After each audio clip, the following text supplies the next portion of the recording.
Bonjour Nicolas Maillard-Rossignol. Bonjour. Maire de Rouen, donc candidat à la tête du Parti Socialiste. Vous recevez ce matin dans Le Parisien aujourd'hui en France le soutien de la maire de Paris, Anne Hidalgo. Que vaut aujourd'hui le soutien d'Anne Hidalgo après son échec cuisant à la présidentielle, 1,75% des voix au premier tour? C'est un soutien qui m'honore. D'abord, c'est une amie, et puis c'est une grande dirigeante, c'est une femme d'État qui dirige l'une des plus belles, si ce n'est la plus belle ville du monde. On peut toujours avoir des critiques. Hein. C'est pas Rouen. Mais je pense, avec Rouen évidemment. Mais je dois quand même à l'honnêteté de dire que c'est pas tout à fait la même taille de ville, évidemment.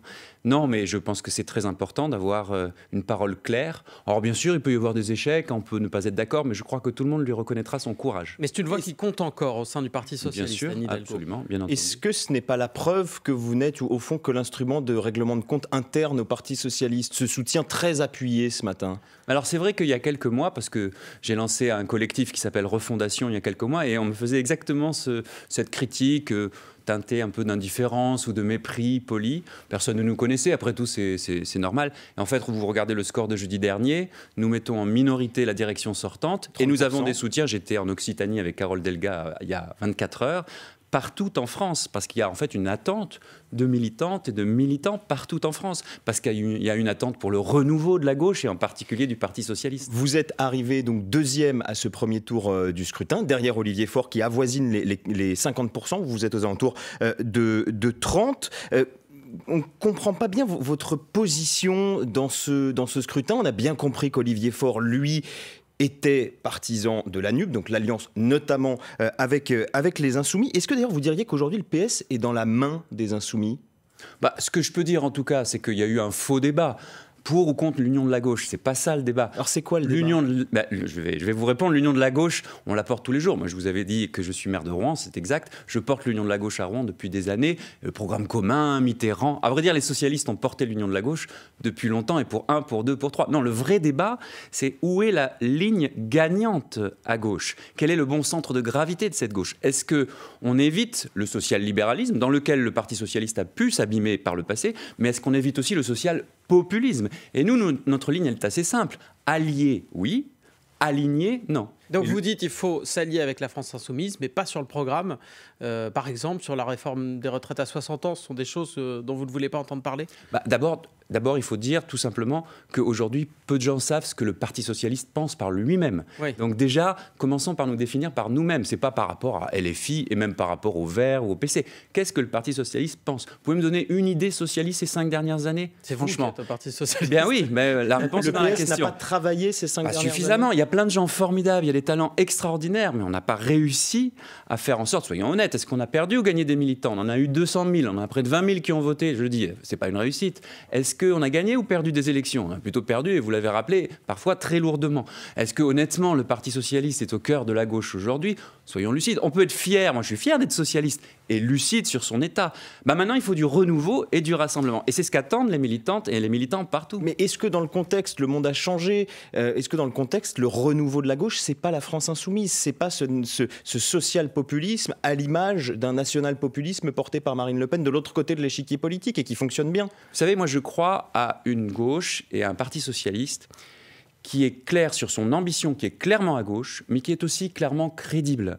Quand vous proposez des choses qui en réalité ne sont pas crédibles, alors ce n'est plus de la politique, c'est du cynisme. Je vous donne quelques exemples. Le rapport à l'extrême droite, moi je souhaite que le Parti socialiste et toute la gauche soient clairs, le front républicain.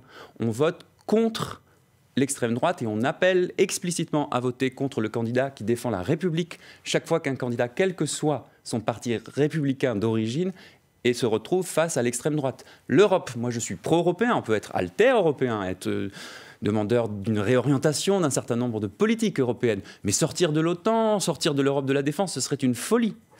Quelques exemples sur la retraite. Sur la retraite, 60 ans, 40 annuités. Est-ce que c'est ça la bonne approche ? Alors qu'on sait très bien qu'à 60 ans, tout le monde n'est pas égal en fonction de vos métiers, de la pénibilité des métiers, de votre carrière.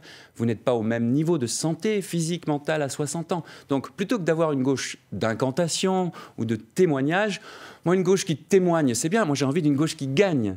Et aujourd'hui, la gauche, elle ne fait que perdre. Et nous sommes convaincus qu'on a besoin, au cœur de cette gauche, d'un socialisme renouvelé et rassemblé. Et moi, ce que j'apporte, c'est un collectif avec une nouvelle énergie. On a besoin d'air frais au Parti socialiste. On a besoin de nouvelles têtes, de nouveaux talents et de travail collectif. Vous dites, comme Anne Hidalgo, que la France insoumise n'est pas un parti démocratique ? Ce dont je suis sûr, c'est qu'au Parti socialiste, moi je ne me permettrai pas de faire des commentaires sur d'autres partis, mais je peux vous dire que chez nous, ce sont les militantes et les militants qui votent, et ils apprécieraient d'ailleurs qu'on les laisse voter en conscience, sans ingérence, sans interférence d'autres partis dont j'ai compris que le vote n'était pas nécessairement l'alpha et l'oméga. Vous dites qu'il y a des ingérences en ce moment de la France insoumise dans les votes socialistes ? Vous parlez d'Alexis Corbière ? J'ai cru comprendre que certains, parfois d'ailleurs anciens socialistes, avaient peut-être une nostalgie des pratiques démocratiques que nous avons dans notre famille politique. Je le dis avec un sourire. Tout ce que je veux dire, c'est que chez nous, on vote, ce sont les militants.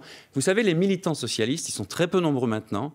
Aucun socialiste n'est de trop, il faut arrêter d'exclure, il faut rassembler, et puis il faut les mettre au cœur du parti. Et ça commence par le vote, ça commence par le travail ensemble. Vous alertez sur une scission en cas de victoire d'Olivier Faure, c'est quoi ? C'est du chantage ? Ça veut dire que vous partez s'il est réélu ? Non, moi je suis socialiste, je resterai socialiste. Mais là encore, je suis honnête et lucide, vous avez bien vu de notoriété publique. Qui partira alors ? D'abord, qui est déjà parti ? Nous étions 200 000, nous ne sommes plus que 20 000. Il y en a des bien connus, Bernard Cazeneuve, mais à gauche du parti aussi, Emmanuel Morel par exemple. Beaucoup sont déjà partis. Pourquoi ils sont partis ? Moi je ne dis pas que c'est la faute d'un seul homme, c'est évidemment un ensemble de causes, mais soyons quand même honnêtes sur la situation, arrêtons de faire l'autruche. Mais 20 000, il y a encore des militants qui peuvent partir demain. Bien sûr, parce qu'ils attendent un renouveau. Ils voient bien que notre parti est aux marges de la gauche, il n'est pas au cœur. Et notre conviction, elle est simple, remettre les militants au cœur du Parti socialiste, remettre le socialisme au cœur de la gauche, remettre la gauche au cœur des Françaises et des Français. Pardon, mais j'ai toujours pas compris votre position vis-à-vis de la NUP. Il y a Hélène Geoffroy qui vous soutient. Elle veut carrément en partir. Vous, si vous voulez récupérer une partie de ses voix, en tout cas, vous proposez quoi finalement ? Une bonne distance ? C'est extrêmement simple. Regardez ce qu'a fait par exemple Madame Tondelier chez EELV. La nouvelle dirigeante des Verts. La nouvelle dirigeante des Verts. J'essaye de décrire justement ce qu'elle a dit et ce qu'elle a fait. Elle est élue. Est-ce qu'elle dit on sort de la NUPS ? Non. Par exemple, sur les retraites, il y a besoin à l'Assemblée d'un front uni contre la régression injuste qui est portée par le gouvernement et M. Macron. Donc elle ne dit pas on sort de la NUPS, mais elle affirme la position des Verts clairement sur un sujet important pour tout le monde, mais en particulier pour les Verts, les élections européennes, où elle dit nous ne ferons pas de liste NUPS, nous ne ferons pas de liste LFI aux européennes. Mais ça sert à quoi du coup ? Voilà. C'est très simple. S'il n'y a plus de liste commune, s'il n'y a plus de candidature commune. La NUPS, c'était un accord électoral l'année dernière. D'accord. Bon, très bien. Mais le sujet, c'est pas est-ce qu'il y avait une alternative à la NUPS en 2022 ? Le sujet, c'est est-ce que la gauche pourra faire une alternance en 2027 ? Et donc, c'est très simple. La NUPS aujourd'hui, c'est quoi ? Rien de plus, rien de moins qu'un intergroupe à l'Assemblée nationale. Est-ce qu'il faut arrêter cet intergroupe ? C'est-à-dire, est-ce qu'il faut arrêter ? Vous a permis d'avoir 30 députés. Eh bien, c'est très bien, c'est les meubles. Mais si vous voulez, moi, je ne suis pas antiquaire. Les meubles, c'est sympa. Mais ce qui m'intéresse, moi, c'est les fondations de la gauche. Bon, donc, un intergroupe, c'est très bien, ils se parlent, et ils ont raison de se parler, de travailler ensemble, et a fortiori quand il y a une régression comme celle sur les retraites. Et maintenant, il faut tout remettre à plat. Mais ça ne suffit pas. On voit bien que ça ne suffit pas. D'abord parce que la politique... Un nouvel accord, notamment programmatique. D'abord parce que la politique, c'est pas que l'Assemblée nationale, c'est les territoires aussi, c'est les militants, et puis ça ne se résume pas à des accords de tambouille. On va continuer de parler avec vous, et notamment du dossier des retraites que vous avez déjà un peu évoqué. Juste après le fil info, 8h41, c'est Diane Ferchit.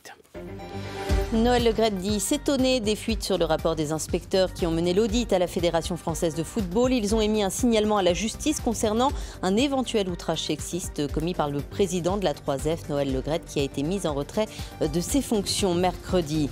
Mon idée, c'est qu'on arrête. Déclaration d'Anne Hidalgo au sujet des trottinettes électriques en libre service dans la capitale. Dans le Parisien aujourd'hui en France, la maire de Paris annonce qu'elle s'en remettra à l'avis des Parisiens lors d'un vote citoyen. Ce sera dans les bureaux de vote sur la base des fichiers électoraux le 2 avril prochain.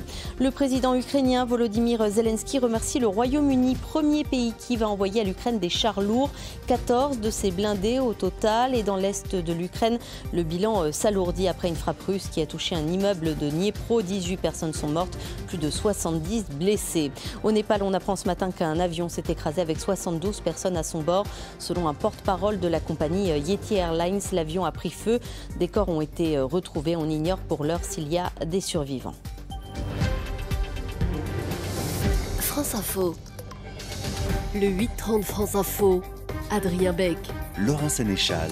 Toujours avec Nicolas Mayer-Rossignol, maire de Rouen, candidat à la tête du Parti Socialiste. Vous avez évoqué votre position sur les retraites, donc on a compris que vous étiez plutôt contre la réforme, mais au fond...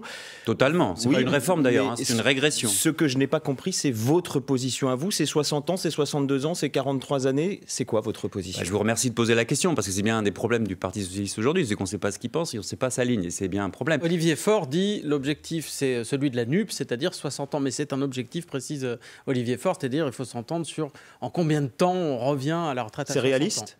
Moi, 40 annuités. Je pense d'abord que, on devrait avoir une position. S'opposer, c'est très important. Il faut avoir un front uni parce qu'il s'agit d'une régression qui est injuste, qui est brutale, qui est illégitime aussi, parce que les Français n'ont pas voté pour cela.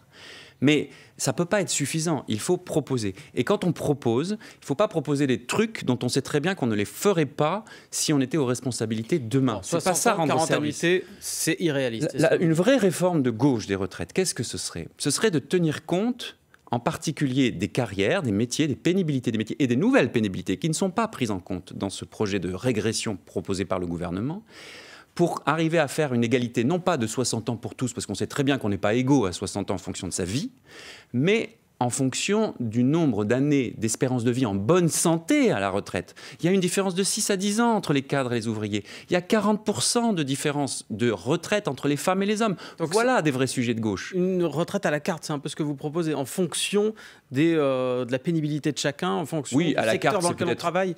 Il n'y aurait pas d'âge pour tout le monde. Il n'y aurait pas un âge. C'est injuste en réalité de mettre un âge pour tout le monde, parce que si vous avez travaillé, et tant mieux pour vous, en gagnant bien votre vie dans des bureaux, ou si vous avez bossé, moi je suis à Rouen, c'est une ville portuaire, industrielle, sur les travaux publics, dans le port, en inhalant des hydrocarbures, c'est pas la même chose et tout le monde le comprend très bien. Mais il y a d'autres pénibilités dont on parle jamais, notamment pour les femmes, pas que pour les femmes. À l'hôpital, pourquoi vous croyez que les gens font du burn-out, ne veulent plus bosser à l'hôpital public? Dans l'éducation, pourquoi les gens veulent plus faire prof?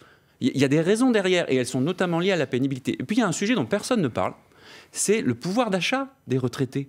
Le pouvoir d'achat des retraités, regardez le rapport du fameux Conseil d'orientation des retraites, le COR. Qu'est-ce qu'il dit? Il y a des graphiques très clairs. Le niveau de vie, le pouvoir d'achat des retraités va baisser. Vous vous souvenez des Gilets jaunes en 2018? Qu'est-ce qu'il y avait sur les ronds-points? Il y avait des petites mamies, des petits papis qui disaient « moi j'ai jamais manifesté de ma vie ». Augmenter les pensions. En tout cas, on a un vrai problème parce qu'on a de plus en plus de gens, et tant mieux, qui vivent plus longtemps. Et on veut maintenir, parce qu'en fait c'est une réforme comptable, le niveau de dépenses. Évidemment que ça fait moins par personne. Mais il y a quand même, Nicolas Mayer-Rossignol, cette retraite qui va être augmentée, 1200, un tout petit peu moins de 1200 € pour tout le monde. Non, pas pour tout le monde du tout. Pour les carrières. Ceux qui ont des carrières complètes, évidemment. Pardon pour la précision. Ça, c'est pas une mesure de justice? Mais c'est une mesurette. Pour la génération de 1950, ceux qui partent à la retraite maintenant, vous savez combien chez les femmes ont une carrière incomplète? 44%, quasiment 1 sur 2. Donc il faut être précis, ça ne suffit absolument pas. Et voilà un des vrais sujets. Et là où il y a aussi une injustice, c'est que tout le coût de cette réforme est porté sur qui? Sur les travailleurs. Donc si par exemple vous avez un gros patrimoine... Il faut augmenter les cotisations. Je vous donne un exemple concret. Si par exemple vous avez un gros patrimoine en fin de carrière professionnelle, parce que vous avez bien gagné votre vie, tant mieux pour vous. On sait très bien qu'en général... Et c'est normal, c'est justifié, la personne qui bénéficie de ce patrimoine peut avoir tendance à mettre en place un dispositif complémentaire à sa retraite pour avoir un complément de revenus, ce que ne peut pas faire quelqu'un qui a des revenus modestes, etc. Pourquoi est-ce que le coût de toute cette retraite n'est supporté dans cette réforme que par les travailleurs? C'est pas normal. Il y a des gens qui ont plus de patrimoine, il y a la fiscalisation du capital. Tout ce que j'essaye de dire, c'est qu'il y aurait d'autres pistes pour avoir une réforme plus juste. Ça s'est toujours fait comme ça, y compris sous la gauche, avec la loi Touraine, c'était pendant le quinquennat de François Hollande, 43 ans, 43 années de cotisation progressive. C'est une réforme que vous n'auriez pas faite, que la gauche n'aurait pas dû faire? Mais la très grosse différence avec la loi Touraine, qui peut être critiquable, mais elle était beaucoup plus progressive, alors que là, c'est accéléré. Elle est accélérée. 2, on introduisait des critères de pénibilité. Aujourd'hui, le gouvernement, dans le mandat précédent, en a supprimé. On était à 10 critères, on est passé à 6 critères. Là, il ne veut pas les réintroduire. Et en plus, il y aurait de nouvelles pénibilités, notamment pour les femmes, notamment dans les métiers du soin et de l'éducation. C'est aussi un projet de société. Qu'est-ce qu'on veut valoriser? Moi, je trouve que la gauche devrait proposer de valoriser les métiers d'utilité sociale, sur la santé, sur ce qu'on appelle le care, sur l'éducation. Voilà, c'est là où on devrait accentuer, parce qu'on veut changer de modèle de société. On voit bien qu'on ne valorise pas les métiers les plus utiles dans notre société. société. Nicolas Maillère-Rossignol, vous qui êtes maire de Rouen, vous parliez tout à l'heure de l'industrie pétrochimie, des dépôts de pétrole. Il y en a pas mal à Rouen ou au Havre, en Seine-Maritime en tout cas. Est-ce que vous vous attendez à un conflit justement contre les retraites qui sera dur, et notamment dans les raffineries et les dépôts de pétrole? Oui, et je le redoute et je le regrette, mais je le comprends. Vous le redoutez? Évidemment, parce que personne n'a envie. Quand on est républicain, personne n'a envie. Vous savez, les grévistes eux-mêmes n'ont pas envie que le pays soit bloqué. Mais pourquoi on en arrive là? Quand vous avez un front uni de tous les syndicats, y compris la CFDT, vous avez écouté Laurent Berger, rappelez-vous d'autres réformes, il y a eu d'autres réformes importantes où il n'y avait pas un tel front uni. Eh bien, moi je me souviens de 2010. Mais qu'est-ce que vous dites, pardon, aux grévistes de la CGT dans ces raffineries? Vous leur dites, allez-y, il faut que tout le monde se mette en grève, y compris donc si ça entraîne des pénuries d'essence. Ou vous leur dites, attention, manifestez-vous, mais s'il vous plaît, protégez quand même les Français. Mais je dis d'abord, avant tout, et c'est sa responsabilité, au gouvernement, faites votre boulot de concertation. On n'en serait pas là s'il y avait eu une vraie concertation, une vraie prise en compte de ce que j'ai dit sur ce que serait une réforme de gauche. Mais vous voyez qu'une réforme de gauche, c'est pas juste s'opposer. Pour battre la droite, il suffit pas de battre le pavé. Il faut proposer. En 2010, quand il y a la réforme Sarkozy sur les retraites, c'était Martine Aubry qui était premier secrétaire.